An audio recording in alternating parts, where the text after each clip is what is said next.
Hello and welcome to Seagulls Social, episode 2 of season 2. I'm your host Maz, and of course I'm joined by the boys, Ben, Ryan and Adam. How are we all doing, boys? We all good? Yes, mate. Very unbelievable, good. Mate. Pissing up the league. HMS, piss the league, HMS, baby. piss up the league. We are all aboard. Good. We are so good. Right, boys. Obviously, a great result. And before we go any further, everyone knows who myself, Ben, and Ryan are. However, we've got hopefully. If you don't, yeah, you're on the wrong show. But no, we have got a guest, and we've got Adam MacDonald. So welcome, Adam. How you all good? Yeah, thanks so much for having me, guys. I'm really well. How are you guys? Oh, we're all good, mate. We're buzzing. We're buzzing after the result, of course. And for anyone who doesn't know who Adam is, he runs the account. I don't know if you've seen him on Twitter. He runs Seagulls Social, as well as other things. You're also a radio host. Is that correct? Yeah. So I've been running Seagulls Central for, I opened the account like in 2015 and was on and off using it, but been doing that for quite a few years now. And I'm also a radio presenter up in Manchester. I present the breakfast show on a station called Fuse FM. So yeah, trying to balance the two at the moment. So yeah, I've been a Brighton fan since kind of 15 years or so. I've lived just down the road from the Wooddean Stadium. So yeah. Nice. What was your first experience at the Albion? My first experience at the Albion was actually going down with my primary school because my school was in Westdean, so just around the corner. Yeah. And they did like loads of days out, sitting in the family stand at Withdean and stuff. So that was my first experience, and then began going with my dad, and then obviously the Amex came along, and we got a season ticket, and yeah. How good were our sports days? Because for the listeners, Adam went to Connolly Newman. We've just realised this before recording. So as me and Maz went to Connolly Newman as well, Ryan went to Steding Grammar because he lives in the sticks. Rubbish school, doesn't matter. Really. We had our sports days at the Withdean, and it was so good having our sports day there. It was quality. Pulled my hamstring there multiple times during the 800 metres, but we won't talk about that.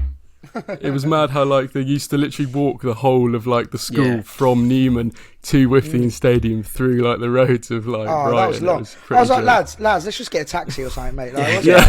What's going on here, mate? They used to take us past Katie Price's house as well. I remember one year, I think it was when I was in year 11, you could see Harvey Price was waving at us through the window. Unreal. What a day. So good, what a day.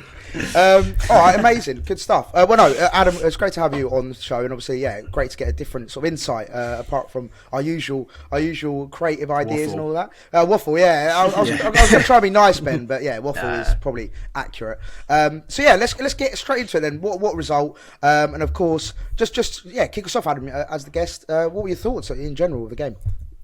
Oh, I mean, it was unbelievable. There's so many great stories about the Watford game, I think, from a Brighton perspective. Obviously, fans back in stadium, that was always going to be mad.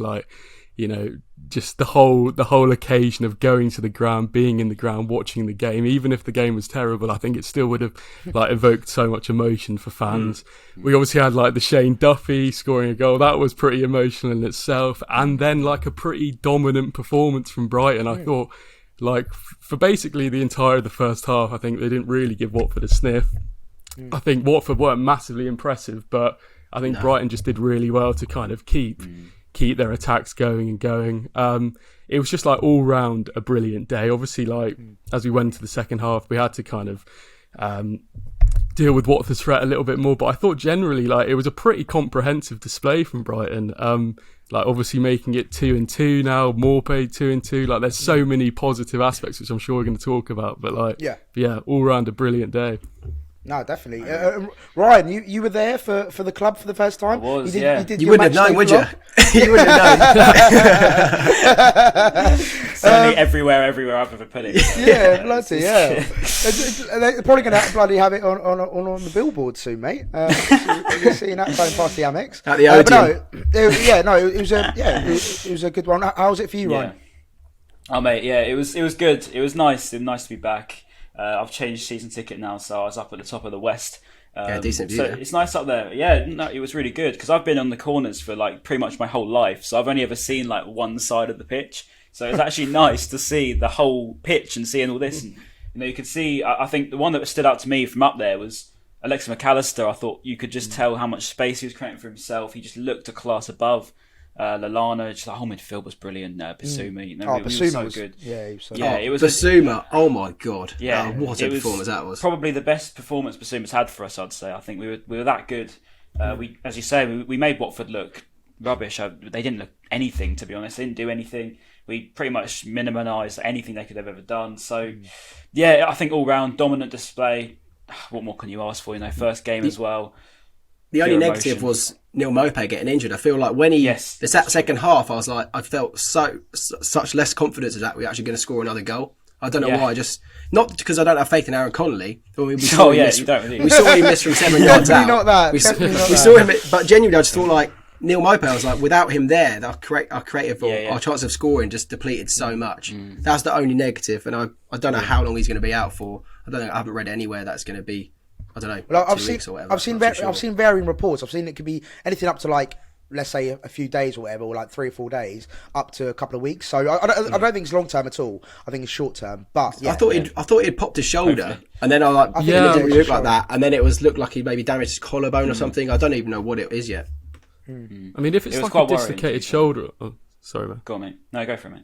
I was just going to say, if it's like a dislocated shoulder or something, like you'd hope that's going to be like something pretty quick. But like just talking about Neil Mpay quickly, like there's been so much made of how he's like not very prolific, or like he needs a lot of chances to get the goals. Like that goal that he got against Watford was like bloody clinical. Like literally, it was clinical. He had one chance, one hit with the ball, and he banged it in the top bins. Like I love Mpay. And I have been his critic sometimes in terms of like, you know, like everyone has.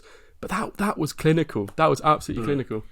So how do we get to see more of that, you know, in Mpay? Because his overall game, we always say, everyone says it, you know, his overall game is really good. He's good at holding the ball up. He's good at creating chances.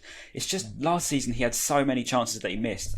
But I'm hoping, you know, we've seen it twice now, 2 games in a row where he's been clinical in front of goal. Okay, maybe the first one was a bit of an easier one, but it's still a goal, right? So you had to be in the right position, Ryan. You had to be in the right place. You know, goal's a goal. So, you know, hopefully this is the start of Mpay coming back. It is annoying that he did have to get injured, but you know, everyone's just looking good. You can't really say a bad word for anyone. I think the only one I could really pick out, and it's a bit, you know, but Robert Sanchez was a bit dodgy again, and I was a bit worried because he had a few kicks where I was thinking, oh god, I know. It was just first half, yeah, and he's done it twice in a row now, and I was thinking, I'm hoping it's just a little blip, you know, maybe he's I was going to say Spain or something, I don't know, but I was going to say, could it just be a slight hangover from international duty? Yeah, you know, possibly. still not sort of up to speed with club duties just as of yet. But I mean, look, we all know his qualities. Last season he was for sure, colossus for us.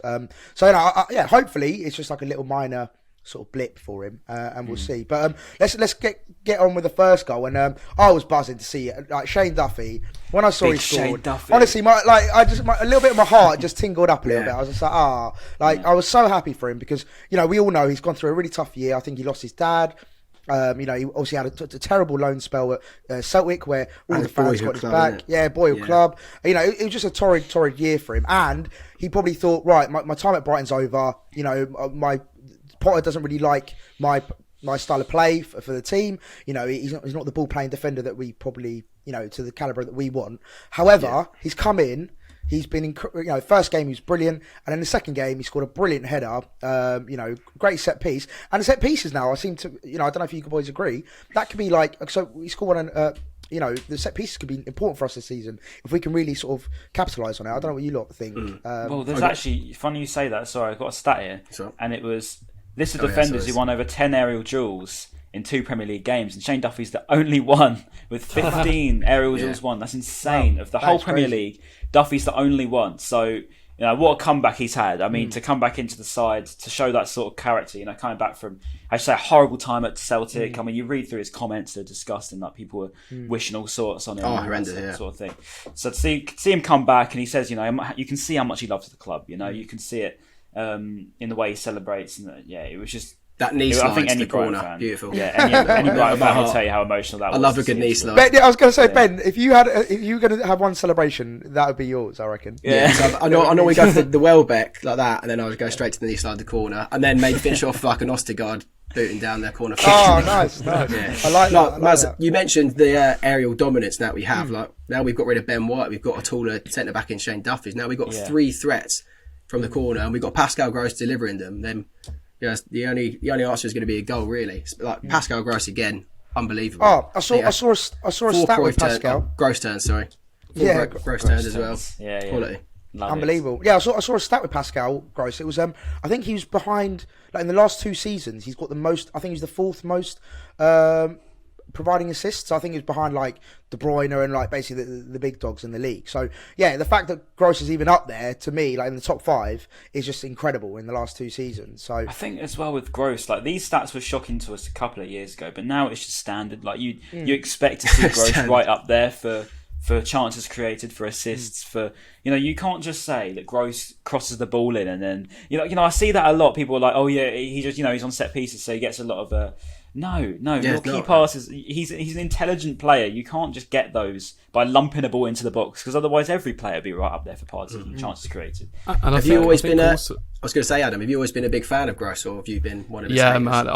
I love Pascal Gross, and I think it's a massive compliment as well that like from Potter, that I think even when he's sort of he's playing Pascal Gross at sort of right wing back at times, or in that weird role, that half role between right wing back and sort of centre mid, where he's obviously just desperate to get Pascal Gross in the team, and he loves Pascal Gross, and the fact that I just think you've got to have that man on the pitch. Like he is goal threat waiting to happen at all times, whether it's like assists, like key passes, and it's obviously that the key stat that everyone's been seeing over the last few months, that like kind of only De Bruyne has created more chances since Brighton got promoted, and that's just like huge test. It's quite jokes as well when you're in the Amex, or you're like, I was away at Burnley, and literally like you can see him winding up for a Cruyff turn, and then the whole Brighton fan just it's so slow as well. It's not exactly the quickest movement, is it? It is literally in slow-mo, isn't it?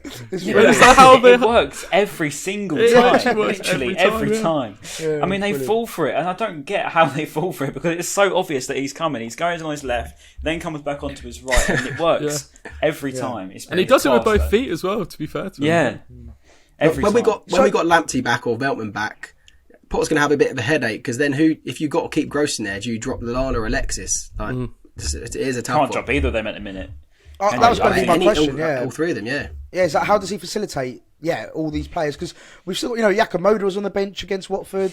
We have so we got so many like options. How does he facilitate and keep everyone happy? Like, it's an impossible job, isn't it, as a manager? Well, it goes to show the quality that he's built, and that's all goes down to Potter, in my opinion. He's made these players better, and I think I saw there was a tweet that I saw earlier, and it was about Potter's success has been based on players coming back and proving people wrong. Pascal Gross, Neil Mpay, Dan Burn, these players coming back, and Solly March as well, coming back and proving these people wrong. I think as much as that's a great thing, I agree with it completely, and it's testament totally to Graham Potter. But at the same time, I think, you got to take away the tinted shades and think, actually, to be honest, with a bit more money, we probably would be looking to replace half of these people, but barring maybe Pascal Gross. But I think it goes to show as to how much, that whole philosophy's gone all the way down to the bottom of the football club. I mean, you can watch, even when we watch the under 18 and the 23s, they're still playing out from the back and still playing football like we do. And that's got to all come down from the top, So I know we always praise it up. We always big up our backing and all that sort of thing, but you can't not when you see us perform like that. And Brighton are performing like this at the Premier League. It's just... It's insane. It's absolutely insane, because we would not have imagined this 3 years ago. Oh no, it's crazy. And is it the first time ever that we've won 2 top flight games in a row? At the start of the season. So won our first 2 games in the season. So I mean, it's an incredible start to the season. The most amazing thing I've read, since the weekend is, I'm going to need to try and get this right. So we spent more time in the Champions League spots this season than we have in the relegation zone for the past 4 seasons, which is absolutely madness. Like, people always say, like, we always tip for relegation. We are in relegation battles, but the fact that we've spent more time in Champions League places in our whole time that we've been in the Premier League is nuts. Hopefully we'll be staying there for the rest of the season. Cycling GK, sit down. Cycling GK and the kickoff. If you watch it, boys, have some of that, you mugs. Oh, mate. I put that on my Twitter as well. I said, put some respect on our name now. Like, people need to start coming around to the fact that we aren't actually that bad. We're not the same Brighton that was anti-football in 2018. You know, we're not that anymore. We're fluid football. We play proper. We are Liquid good. football. We're a good team. But this is the thing. I don't get this perception of us being a bad team. I don't. As a Brighton fan who watches the team week in, week out, I don't understand where they get this view from. Like, it's a lazy comment. Yeah, I think it's a laziness. It's definitely a laziness. Like you boys spoke about it last week on the podcast about the kickoff and stuff. I just think there's so many pundits out there, and on Sky and BT as well. Like, you know, proper outlets that just you listen to them. And don't have a clue. You don't have a clue, and you think, how hard can it be to like just do a little bit of research and understand that, like, you know, it's annoyed me ever since, like, even when we were in the Championship, really. But like, I just think it's just a laziness, like you say. Did you see Garth Crooks' comment about Bissouma? He was like, I saw that. It was something about like they should get upwards of 25 million. 25 million? He was like, if they don't, I'll eat my hat. I was like, I'll eat my hat if we sell him for that much. Mate, 25 million. 25 million sorry. buys you a strand of his hair, probably. Yeah, yeah, one of his dreads. One of his dreads, yeah, it's 25 million, and the rest. But no, it's mental how, like, for some reason, just going back to the whole kind of perception thing. Like, even for example, the pundits on, I was watching Sky Sports, the what's it called, Soccer Saturday, and Michael Dawson was just a shambles. Like, couldn't pronounce anyone's name. He said that one of the like, I think it was he said one of the players from Liverpool when he was watching a Burnley game. Like, it was just all a shambles. Like, he just didn't have a clue what he was doing. And like, I think the standard of pundits are sort of just going down in terms of quality every year, like year on year. We're coming to change it, aren't we, boys? Come on, boys! Yeah, up the Seagulls. No, but yeah, I agree with you, because it's just been. It's frustrating, isn't it? Because you read so much stuff about us, and it happens every single week. It's teams like Brighton, isn't it? That, you know, the old saying of teams like Brighton, it does your head in. But to be honest with you, it's probably better that we're under the radar sometimes, rather than, you know, bigged up like, you know, like Leeds do, where they get, you know, bigged up so much to the point where they're losing 5-1 to Man United, and it's like, yeah, but it's all right because you know they're coming back. It's just like, well, you know what I mean? I'd rather have what we have, and like, you know, Brighton are pathetic, and then at least we go and beat Leeds 2-0. So, you know, if they're underestimating us, and then we're putting their worst to shame. Yeah, proving them wrong. That's I'm happy with that, as long as we're proving them wrong. Agreed. Completely. Just quickly, if I could go back to you were talking about kind of how you'd fit all the midfielders in, like if we were to, like, when we bring Lamptey back, like, you just look at that midfield as well. Obviously, like, we've got Bissouma, you got Lallana, a Champions League winner, you got Moda, who's like he's a young man, but he's a fully fledged Polish international. It's not like he's like some random young player. You've got Alzate, and Mwepu as well. We've just signed, and Mwepu's a bloody Champions League footballer as well. Like, it's quality.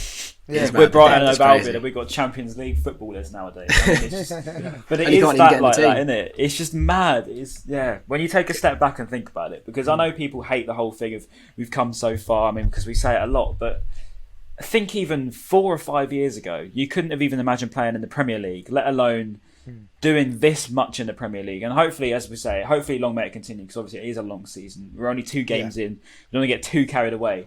But, you know, we have got Everton, and then we've got... When's Cardiff? Is that in between? Tomorrow night. Is it tomorrow night? Yeah. It's tomorrow? Yeah. Yeah. Oh, I think mad. Potter's doing his press conference tonight, this afternoon, yeah. God, look at me. I didn't even realise that was...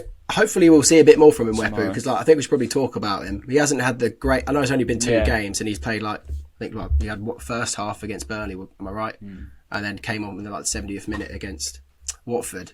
What do we make of him so far? I didn't think he was great when he came on, if I'm honest with you. No. He looked a bit clumsy, but, you know, I think with that, you know, it comes time and experience. He's just got to get used to it. He's got to settle in. You know, I remember when Potter said, when we got Alexis McAllister, it took him months to settle in with the team. Tariq Lamptey, it took him months to settle in with the team. You know, we're not the type to just throw players in, so it's quite unusual when he did start against Burnley and was clearly out. Yeah, I was really surprised at that. So I think, you know, it's just time for him. Yeah, I think he's got all the qualities. Like, from what I've seen, so I'll be honest with you, I haven't seen that much of him at Salzburg, but you know, he looks like a good player. However, you talk about off the pitch stuff. He does look Like he settled in. Like I saw videos of him like dancing with Welbeck, and like he looked relaxed. He looked like he was happy, And I think that's the key thing is like as long as you're off the pitch, you're slowly getting settled, you're fitting in with the team, you're finding your mates and that kind of stuff, getting your little circles together. I think it's just a matter of time, like you said, Ryan. It's just a time thing. I think he's got all the qualities to be a great midfielder. It's just with time, and it's a brand new league, a completely different standard. He's come from a new country. A lesser quality in that sense. So I think it's just a timing thing. And we saw glimpses of him against. I know it's Luton Town. I know what I'm saying, but we did see a glimpse of how good he was against Luton. It's just hopefully finish on him, didn't he, with that goal? Yeah, so that goal was that's quality. something to take away from that. But again, like we talk about the quality in there. As we say, we all these players. I think that three that we had was so strong against Watford, and I think they will be key again against Everton. If you look onto Everton, they look quite poor, I think, defensively. So they're definitely something that we can exploit. At the same time, they've got class attack. Calvert-Lewin's always going to score against us. You just know it. And they've It'll got be their biggest test so far, our players. defence. Yeah, but their defence is poor. So we got to back ourselves now. I think we are that good. We saw against Watford in the second goal as well. We saw the high press working. Mpay finished it clinically. Mpay will probably be out for that, but we see Darwin Nunez is linked. I think that I saw this morning that he was left out of training, I believe. So that's what I was going to try and come on to. Really? So he's been told he can leave training or something along them lines. So we'll see, won't we? But hopefully we get that one. Hopefully he's seen our two last performances and results and thought, oh, these boys can actually play football, and he didn't just have to think like, oh, they're Brighton, they're bottom of the league, they must play like Burnley. Champions League winners he's got. Yeah, exactly. Win the Champions League spots. That's really why he's left training. Yeah. Okay, and then finally, so we touched on obviously the goal, the second goal, and then second half. I thought Watford got back into the game a tad bit. Obviously, they had the offside goal, which Saar, but obviously offside. Sanchez made a save as well from Cleverly. So Watford slowly crept back into it. But I think it was one of those games, wasn't it, where it's like we're 2-0 up. We're pretty much safe. I think it was one of those kind of, let's just sort of see the game out without really doing too much. Do you agree with that?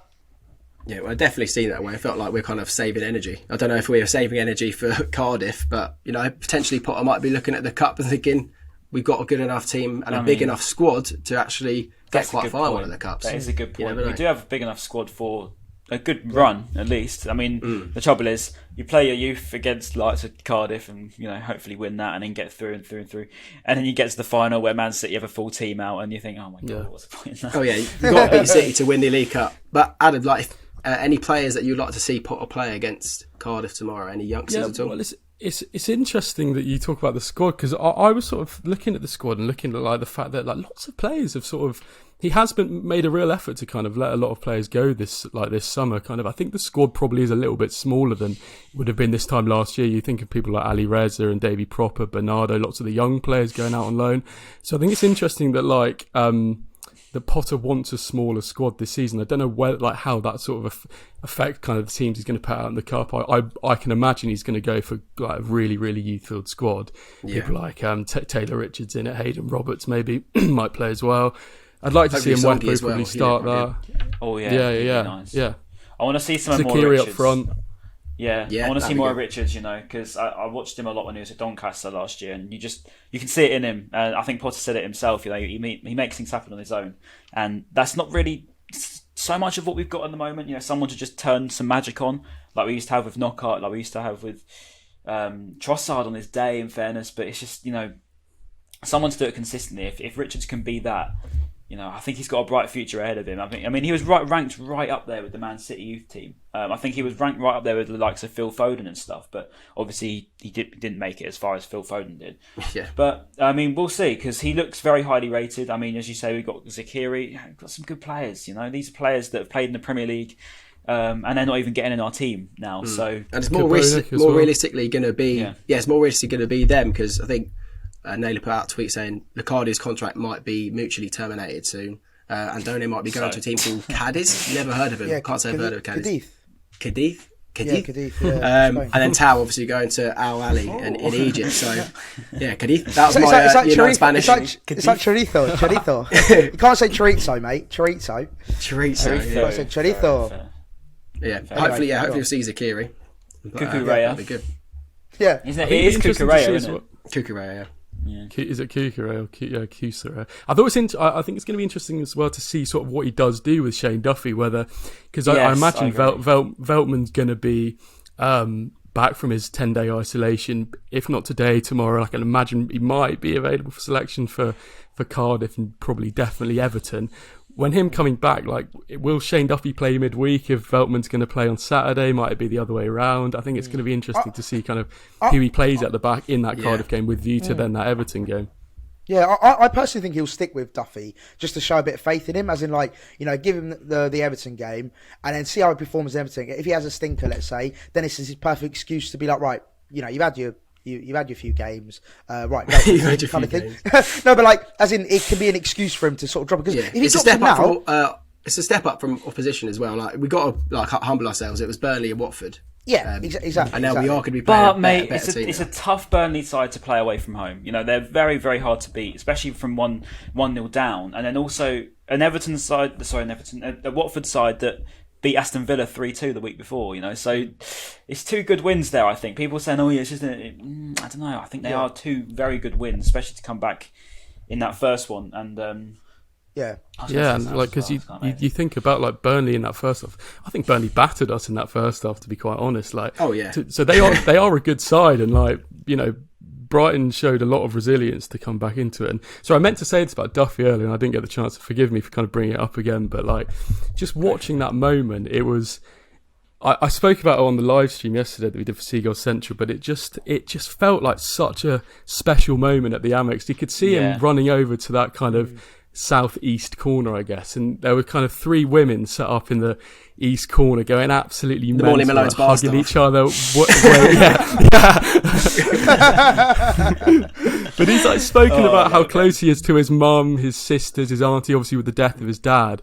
And I just think it was a really sweet moment. Like, they'd obviously come over from Ireland maybe to watch him play, and it felt like really, really emotional. I think for him, he is a complete testament to what like resilience can do, what like keeping your head down when things get tough personally and professionally, like knowing that you are a good player and knowing that you can still be a good player for Brighton. And I think people like Aaron Connolly could also maybe take a leaf out of his book, because like things aren't massively going well for him now, but like Shane Duffy's shown that, like, belief in your ability, keeping your head down, keeping focus, which I think Aaron Connolly might struggle with, but kind of that can really go far as a footballer. I think he's also got Everton. He's also got Everton, which is obviously his previous club, so that'd be even more of an emotional. Oh yeah, emotional he loves playing against his old teams, doesn't he? I remember against Blackburn when he celebrated, like shushing them. Do you remember when he scored? No, Adam, what you were saying about that, I think I was saying it to my mates the other day, and I was like, there just seems to be like a bit more togetherness in the thing. It just feels a bit different. I just feel like things feel different this year, and I'm not just saying that to be deluded. It just feels a bit like the vibe feels different this year to what it did in previous years. I think in the Premier League, I haven't felt this sort of vibe before. And I might be wrong. Maybe first season. What kind of vibe are you talking about, Ryan? Like, what in what sense? Like, what? It just feels. It feels good. Like, everyone feels good. Everyone looks like they're loving it. You got the likes of Bissouma dancing after full time. You got Duffy loving it. Mpay up for it. You got Alexa McAllister celebrating like he did against Burnley. We had the whole team literally pretty much going around the whole of the Amex at the end of the game. You wouldn't have saw that like a couple of years ago, and it just feels different. I don't know. I don't know how. There's a lot more belief there. I think they've really bought into Potter now. I know the fans have. A lot of the fans have, and it's taken. There's still a few people that were saying Potter out last season, kind of rightfully so after a few results. But I feel like the whole team are proper bought into Potter now. It feels, he's changed it a lot. Like it does feel like there's that kind of togetherness. Sorry. That's right. No, go on. Yeah, go on. It just feels like they have that togetherness that they had in the promotion season, like that slogan they had together, kind of for that season. It really feels like it's back, and maybe this is a bit of a stretch, but like I think those kind of things do come out of adversity a bit. Like I remember in the promotion season, like Knockout obviously lost his dad. There was a few seasons before that we had the Shaw Mare disaster. Really brought the local community together. Like, and I think with this kind of group of players, like, and their bond with the fans, like the fans haven't been the fans value the team so much more now than I think they maybe ever had. They value going to the Amex more than ever.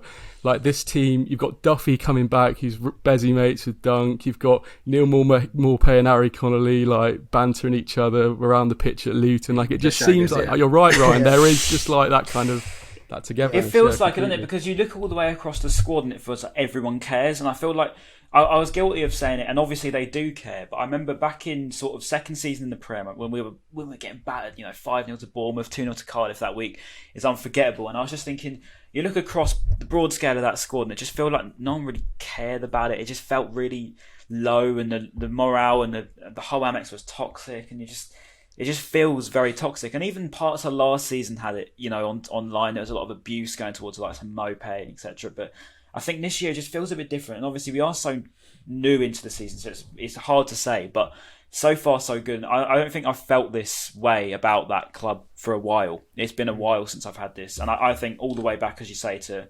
promotion season was probably the last time, even season before, was the last time where I felt this much closeness to the club. It feels like you're actually close to the club, and it's a nice feeling because I remember there was an interview with Claudio Ranieri, and it comes to my mind straight away, and he said that their philosophy wasn't about signing the best players, it was about signing players that want to win for the club, and that's why they won the Premier League that year. And I'm not saying that we're going to go win the Premier League this year, but I'm saying that the results came from not so much a tactical perspective, but because they all wanted to win the game for that football club. It's mad you saying that. It's very true. I was talking to my friend earlier, Leeds fan, unfortunately.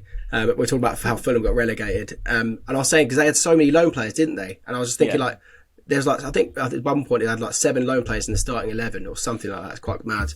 And they're not, well, I know they play for the club, but they're not necessarily that deep into the club. They're not invested in the club to keep them in the keep them safe in the Premier League. Like when they got relegated, we saw Lamina cry. That was fair enough, and he was only a loan player, but the rest of them probably didn't really care too much. Ben, do you remember all the way back, if I'm remembering rightly, I don't remember the full squad, but I remember sort of 2014-15 when Hippier was here, we had literally the majority of our players were loan players. We had a lot of loan players, and I remember saying it at the time, and I was just like, I just feel like we're, they don't really care. That's why we're so low in the leagues. That's why the whole morale's so low. And it feels like this year, as you say, it just feels like... I might be wrong. Our time in the Premier League, we've had Tim Krul on loan and Ajara on loan. Are they the only two? I might be missing another one. Brown comes to mind. He's around the first season, yeah. Oh, do you know what I mean? They're all players that we've signed. I think you're right. We don't really get that many loanees, do we? It's always a permanent, or signing, the youth players and bringing them through. So I think I think all the points we touched on, it's spot on. I think the togetherness, potentially it could be a really exciting season. Like that's going to be my follow-on question actually. Let's start with you, Adam, and we'll work our way round. But what do you think the expectations are this season? Then, obviously we've had a very good start. I know it's only 2 games in, and people I saw on Instagram like, lads, calm down. It's only 2 games, but it's like we're only bantering. Like we know we're not. It's only a joke. Like calm down. But yeah, just on that, what do you think our expectations are? Our realistic expectations? Where do you think we should be looking to finish the season?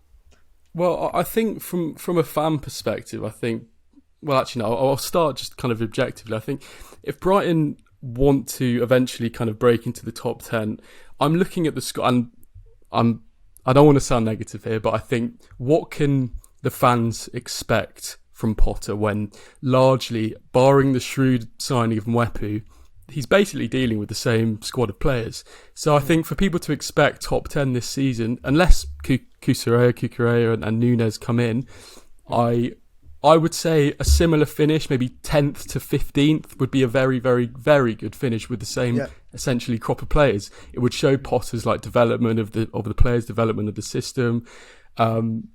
I think if they can bring in that firepower up front, obviously we're just dealing with kind of Connolly and Zakiri as fit strikers at the moment. They can bring in Nunez, they can bring in Cucurella. 8th to 14th wouldn't be unrealistic, I wouldn't say. However, I don't think that will happen. I think 10th to 15th, somewhere around 12th, 13th is realistic. But looking at where the squad is now, looking at the development of where players are, and potentially the signings coming, I'd say 10th to 15th is probably where I imagine Brighton will be. Right, kind of fair, I think you're fair in what you're saying. To be honest, I think it just depends ultimately, because it looks like Cucurella will be done by the looks of everything that I've looked at, right? Nunez looks like it's getting better, right? So Yeah. I don't know. I feel like with Nunez, it's more touch and go. With Cucurella, you can sort of know what you're going to expect because he's sort of been more proven. I think Nunez he's going to take some time to adapt, I reckon. I don't think he's going to come in and just go, if I'm honest.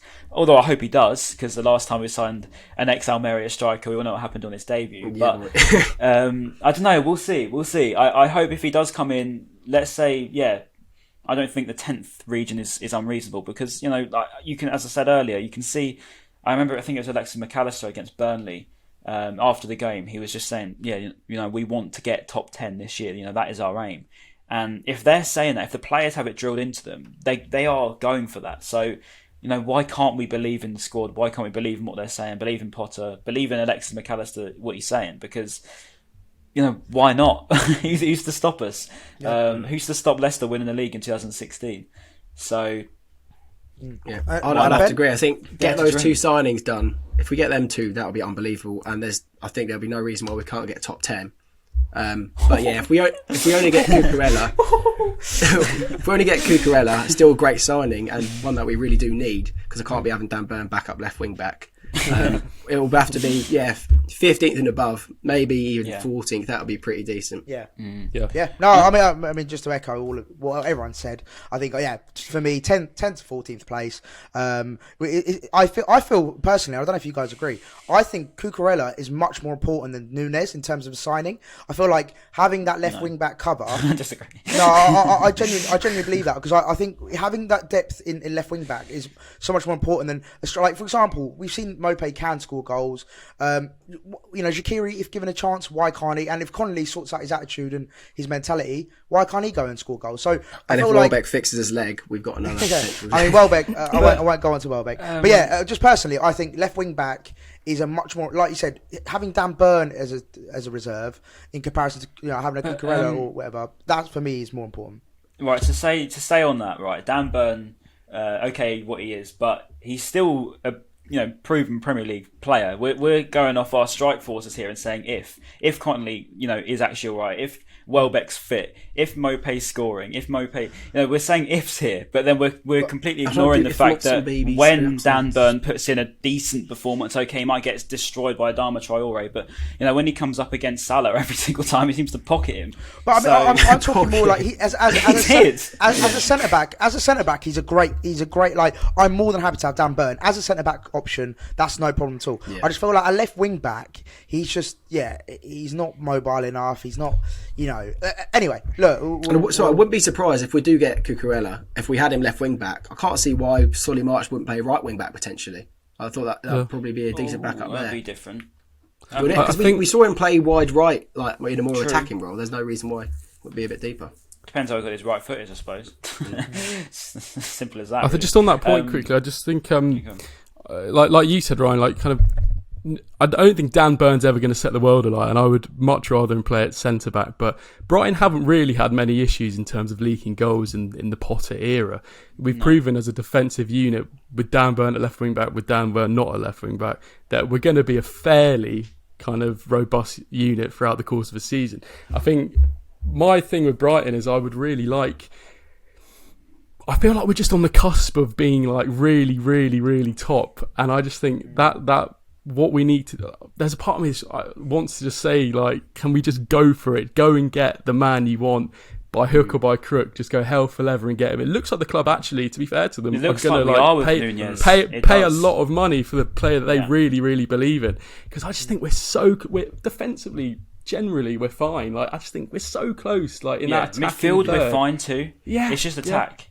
And as well with Nunez, it's like you're not just getting a goal scorer, you're getting someone to make it a bit more complete up there. I mean, we've got Mpay who does what he does, but Mpay and Nunez together, you've instantly got a new partnership there that Mpay can do what he does with a bit of help from someone who obviously knows how to find the back of the net. He hasn't had his best of form at Benfica, but it's clear to see that he is a goal scorer. I mean, he scored a hat-trick, I'm pretty sure, on his Europa League debut. Yeah. So it's clear to see he knows where the back of the net is. He's 6'2", So it'd be nice to have a big centre forward like that to play with Mpay, as we saw in the Championship with Glenn Murray, with Sam Baldock. That big man, little man, Jermaine Defoe and whoever, what was it, Peter Crouch, is just, we need that again. So why not? And also, even when Mpay played with Murray very briefly, they seem to like complement each other quite well. So yes, no they reason did. Why Nunez they did, because it comes to mind. It was Southampton, I want to say. Southampton away and flicked it on, and that was it. Yeah, and they worked so well together, and I want to see more of that. I want to see some big man, little man with Neil Mpay, because I feel like that's what he's capable of doing. But I want to bring it back to Shane Duffy, because I know we spoke about him a lot, but because moving on to the Everton sort of game and looking at Everton, I'm thinking, because Everton they're going to be a tough side to beat. We're saying, do we think Duffy will start? Do we think Duffy will get, dropped? For Maz's reasons, sentimental reasons, I don't think he'll do it, just because it's, it's a bit wrong, it's a bit out of order to take someone who's been man of the match 2 times in a row. But then there's tactical perspective, I think, coming up against a big man like Calvert-Lewin, you want someone who's going to give him a good kick in at like Richarlison. Richarlison's capable of turning Duffy. That's my only concern, because you can see that Duffy is still prone to being turned with pace, and that's what we saw glimpses of against Watford. He got bodied by Josh King, didn't he? When he gets done, he's done, and that's my biggest concern with him. Whether that's sustainable over the whole season, I don't know. But with Veltman coming back, you've got that backup as well. If it really is a stinker, you've got him. But I think there's a tactical perspective. I think you've got Duffy can give him a good kick in. You've got Webster and Dunk on either side, who are solid as ever. I think Webster's been fantastic, so I just want to put that one out there. Yeah. He's playing like a right winger at some points in the first half. Oh, mate, he was absolutely all over the place. He was just taking on players. He was taking on like 3 or 4 players. I was like, my God. Like, I was seeing an Adam Webster there on top of his game. And I think, to be honest, it was actually, as well as Bissouma's, I think it was probably Adam Webster's best game in a Brighton shirt too, because I thought he was fantastic. But yeah, coming up against Everton, I think Duffy will start through the middle like he did last time. Lewis Dunk seemed to work really well on the left, because he just seems to be able to play anywhere now. And Adam Webster on the right was perfect. So I think that's how it will be. I think you ain't got much pace there. Maybe could be a bit of a worry. If you've got a Richarlison or Damari Gray as well. Damari Gray, that's the one I was trying to think of. He looks bloody quality. Yeah, he's mustard. So I think I don't know who said it earlier. Someone mentioned the midfield battle, and I personally think that'll be really key going into the game, because obviously, Alan, he's a great player, and I think it's Decore they got as well. Yeah, Decore, and then who's the other? Because I think they play 3 in the midfield, don't they? I'm pretty sure. Do they play sometimes Tom Davies. Gomez playing still? I don't think he played in the previous match. He might be injured. I don't remember seeing him playing against Leeds. It might be like Tom Davies, Allen, and I think they just played two centre midfielders. I think Decore and Allen, they look like, against Leeds, and they had Calvert-Lewin, Richarlison, and then Gray and Iwobi, it looks like, on the wings, and then a flat back 4. So yeah, I think that midfield battle is going to be really key. Allen, Decore versus either Bissouma and it could be any. We could have a handful of Lallana, maybe Bissouma, Lallana, McAllister, Moda. Take your pick basically. But yeah, I think that midfield battle is going to be massively key. If we were to get that W, I think that will be massively key, and it'll be interesting to see who we play up front. Who if Mopay's out, who's going to lead the line? That'd be unbelievable. Someone at the club, preferably, Ryan. He will be by then. I mean, I can imagine it's going to be Aaron Connolly, but unless genuinely Neil Mpay is fine by Saturday, and that could be the case if it is just an arse, wouldn't it, that? Well, yeah, I mean, a bit of pain relief, who knows? But I think it's most likely morphine. It's most likely going to be Aaron Connolly, who I think. I don't know what you boys think about Aaron Connolly. I'm of the view that kind of he's not good enough at Premier League level now, but I do think there is a player in there, and I don't want to go into speculation about this, that, and the other. But there's obviously reasons. We never do. Don't worry. Yeah, but he's obviously not massively focused, and even though I find him so annoying sometimes to watch. However, there was a moment when he missed that chance against Watford and everyone around me went ballistic at him. Yeah. Weirdly, I kind of felt bad for him. Like, I never thought I'd feel bad for Aaron Connolly, but like, I actually felt really quite sad for him, because it's such an easy chance. And he does have a lot of fans on his back. He has a lot of fans at the back. he's He got knows fans as on soon his as you back. miss it, he's like, Jesus Christ, I'm going to have so many people. I am one of the fans on his back, but I'm on his back, but obviously I wouldn't wish anything on him. Like when he missed, I was like, oh my god, how you missed, but then that was about it. I'm not But DMing him shit like some people do. that's just wrong. No, he done an Instagram post, didn't he? He said, great performance from the boys today. Should be putting that one away. I'll do everything I can to make sure they start ending up in the net. Fans were top as always. So, I mean, at least he's like acknowledging and at least, you know, making a conscious effort to interact and engage with us as a fan base. You know, at least he's trying to show that. Because I think maybe even like, let's say, 6 months ago, I don't think an Aaron Connolly would have posted that, and he probably would have been like, "Fuck the fans!" Like, "Oh, I'm better than all of you." Like, you know, deleted his account. Yeah, like left social media. Whereas Social at least media break. Yeah, well, at least he's now sort of. Well, I know it's only one Instagram post, but at least it looks like he's now, you know, hitting it head on in terms of facing up to, you know, acknowledging, okay, yeah, it was a bad miss. However, I'm going to come back stronger. And you were talking about Adam about the mentality earlier. Maybe that is this the switch now? Is he slowly getting that mentality of acknowledging his flaws, or whatever, and hopefully just kicking on and doing better? But I hope boys, it is. breaking news. Go on. Oh, Brighton have paid the release clause for Cucurella. Oh, hello. come on. Cucurella. £18 Come million euro release clause has been paid apparently, according to Gemma Santos, who is followed by Brian Owen. Looks like that one is going to be done because I think the personal terms were done, weren't they? So it's just about paying that release clause. That's huge. Looks like that's been paid, so that looks like that one's going to be Someone's saying happening. Brighton have signed Cucurella as well. Well, yeah, so it's Sam Leveridge, who I don't know. Let's have a look. Sam Leveridge, who works for Marca. so Ryan had a panic attack because of the breaking news of Cucurella. we had to go. We had to call the ambulance to get him to revive him, but he's good and well now. But yeah, Cucurella, we just had seen a lot of tweets saying that's pretty much done. So hopefully by the time you're watching this, he will be a Brighton player. Hopefully, it'll be interesting to see what Graham Potter next says. Next stop, Darwin Nunez, boys?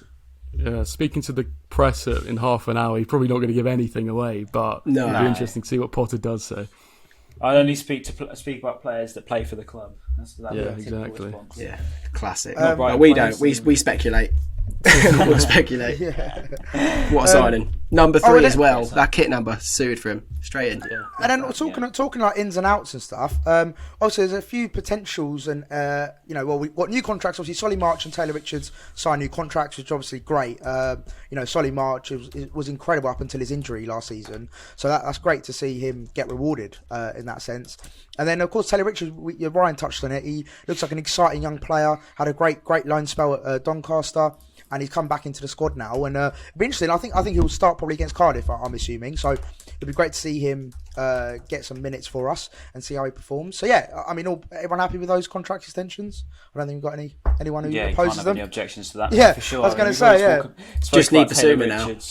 Bissouma's, but Solly March, I want to talk about Solly because I was a big critic of Solly for a long time, and the last couple of years he's really come on. I think he's really found his position, left wing back.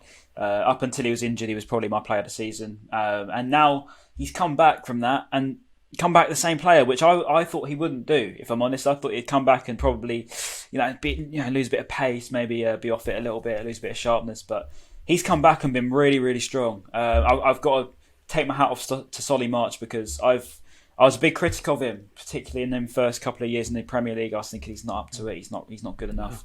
But he's been fantastic. He really has.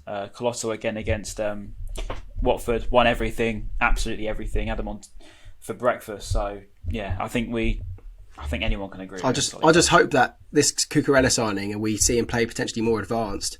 I hope he still plays as good as he does at left wing back if he is moved in a more advanced role. Yeah. I wouldn't like to see Cucurella. I would love to see Cucurella do well. Cucurella going up further, I think he's capable of it. He's played more forward before. It's true. Very true. We'll see.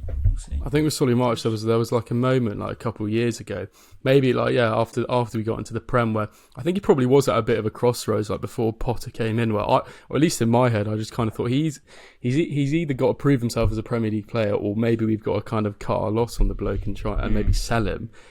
But as soon as Potter's come in, he has just transformed the player, and I think we can give a lot of credit to Graham Potter, but also I think it's down to Solly March. He's shown that he is a Premier League footballer. He's absolutely a Premier League footballer, I think we saw against Burnley when he was playing on the right wing, I think he did struggle a little bit, kind of playing on his wrong foot. Because I think he is still quite one-footed, and I think he sometimes does struggle to beat a player like...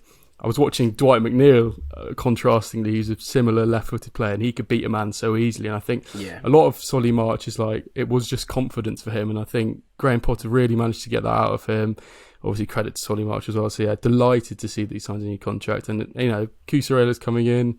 You know, that might affect his place, but I think from a neutral Brighton fan's perspective, with no Solly March hat on, like, you want competition. You want to move up into the table. You need quality and depth, and we'll have that at left wing back now. And what a substitution that will be! Bring it on either Solly or bring it on Cucurella. You know, we've got a decent looking bench now as well, not just a decent starting 11.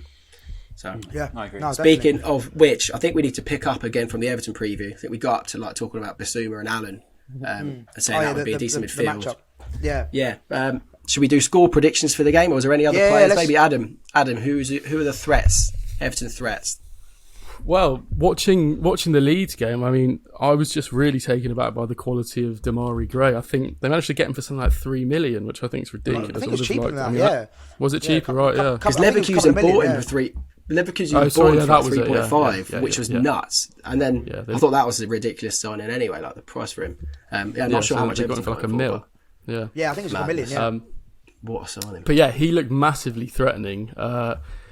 I would have loved Brian to go for that, but obviously we don't really play with wingers, so I guess it wouldn't have really worked. But like, I think he looked like a massive threat. He could beat a man so easily, and I worry if he is against a player like Pascal Gross, if he's playing right wing back, or even if Webster plays right wing back or right back. I think we could maybe struggle there if he's playing off the left. If he's playing off the right, I do back Solly March against him. To be fair, he showed that he can do well against Ismail Assar. So I think Damari Gray's the threat. Obviously Calvert-Lewin's the threat. Decore, I saw like in that game, he was shooting a lot. They like a shot from distance. So I think that's going to be interesting to see how that works. Obviously you speak about the midfield battle as well. Lallana and Bissouma with McAllister as well just battered the Watford midfield. Although I think that is a little bit of a lower quality midfield. So yeah, I think that's going to be the threat from my perspective. And score prediction, Adam? Rafa's teams, I mean, you spoke about the defence being a bit dodgy, but I just think Rafa's teams are quite hard to beat sometimes. So I'm going to go 1-1. Yeah, no, I was going to say 1-1 as well. I do. I'm worried about that attack. I'm very worried about that Everton attack. It'll be a big test for our defence. Yeah, I reckon 1-1. I'm going 1-1 as well. Brian? Score predictions. I think 2-1. I think we're going to win. I want to go bold. I'm going to go bold. I think we'll be all right. I'm going to go bold. Because why not? I mean, we've controlled the last 2 games. We've proven that we're a good team. Coming up against a decent Everton side again. I said it before. I think they're defensively not great. We saw against Leeds they were exploited very, very easily. I think we've got a couple of new players coming in, possibly see a debut. Why not go for a bit of hope? I think there's no reason not to be hopeful at the moment. As I said earlier, we've got that feel around the club, that all of that. We came up against teams in the Championship with this sort of emotion, and we'd go and beat them comfortably. So it goes to show that anything's possible, boys. Interesting. True. Well, I like the positivity, Ryan. All right, brilliant, boys. Well, look, it's been an amazing chat. Adam, I want to thank you for coming on. We really appreciate your time, and we wish you all the best with Seagulls Central. Yeah. Seagulls Social, Seagulls Central. I was thinking, is he coming for our throne? But no, to be fair, he was first though, wasn't he? So he was actually. Yeah, technically we've kind of nicked his tagline. Yeah, technically. You boys kings of the podcast game, so don't worry, I won't be coming anywhere. I'll stick to the live stream, try and keep it. Seriously. King of the live streams. Thank you so much for having me on, and Ryan, congrats on the role with the Albion. I know I did want to say this on the podcast. Like I saw on Twitter you were getting a bit of stick, and I don't want to swear, but F them. Fuck them, Adam. Fuck them. That's what we say. I agree. Swear as much as you want, Adam, mate. Fuck them all. Do you know what? All Brighton fans should be trying to support this kind of thing. I was thinking, exactly.